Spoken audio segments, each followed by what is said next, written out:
talked to me about it, and it's embarrassing, but it was something that obviously that they felt strongly about, and it was the big slap in the face that I needed to find something different, find something that would work. And it was my brother actually that was calling around, and he found some help with them from the players union, NHL players union.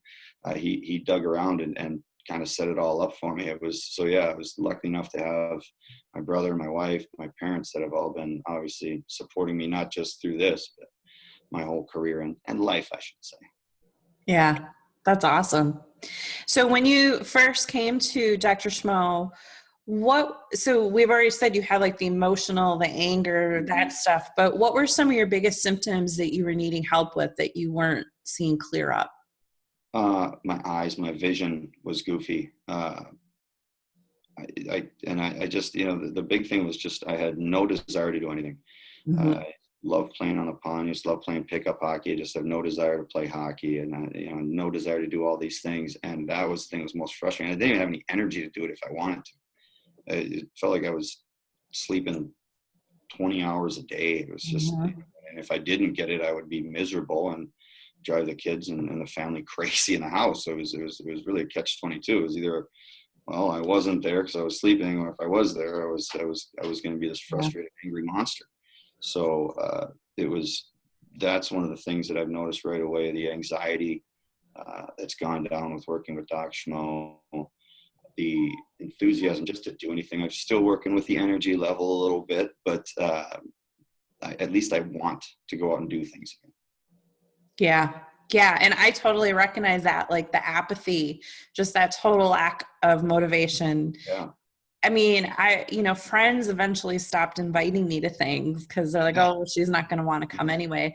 And it's like, they just didn't understand. It wasn't that I didn't want to. It was like, just the thought of like putting my boots on and putting my jacket on and driving there. Like, it was just like, oh, it's too much work.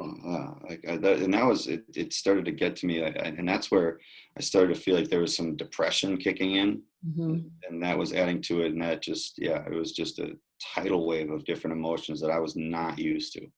And that same thing. It just, literally, it's just frustrating. And I'm happy right now where I'm going. I'm happy to be in this process, and I know I feel better. And I guess I sound better from what people tell me, but I let them decide that. Yeah. And I think that's when I remember my friend, I had one really good friend that was with me throughout the whole journey.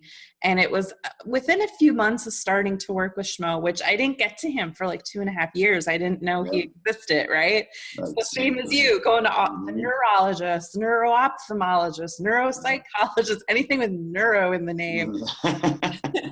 And no one was helping me. And within a few months of working with Jeremy, my friend was like, I think Amy's coming back. Like, all of a sudden my personality, because I felt like my energy and my personality was really flat. Yeah. Like, I didn't get excited about things. No, it was just nothing. right here all the time. And now, like, I can get that excitement again. And if I overdo it, I still go backwards for a few days, but I rebound, right? Yeah. I couldn't agree more. It's man, just to run errands and not get stressed out about it. Just ridiculous stuff day to day, to get the car in to get service. It doesn't bother me. It doesn't stress me out the whole day or anything like that. Just the anxiety, I think that probably was the most frustrating thing for me. Just no reason whatsoever. So many days I'd wake up in the morning to nothing to be nervous about, not a thing. And I could barely eat. I'd be so anxious and nervous over something. I don't know what it was, but something. Yeah. And I think that's, the longer you go with those symptoms and you don't know, like, you don't necessarily know what's wrong with you. Like in your case, you didn't even know. The longer you go with those symptoms, I think the more and more and more that anxiety builds. Cause I mean, I still get it every once in a while, but man, it's drastically diminished. Yeah, I agree more. Yeah, I agree.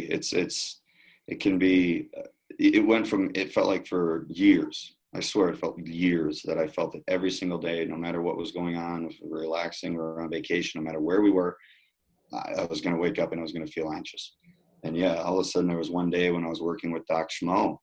I woke up one morning and I just getting ready, having breakfast, going about my day. And I didn't even realize until about lunch. I was like, wait a minute, I'm not nervous about anything right now. And it was just amazing feeling to feel that. And yeah, it took a little while. There was a few days before the next one came, but yeah, that's that process and the progress, at least that I've been happy about. It's finally progress. That's what I'm just giddy about.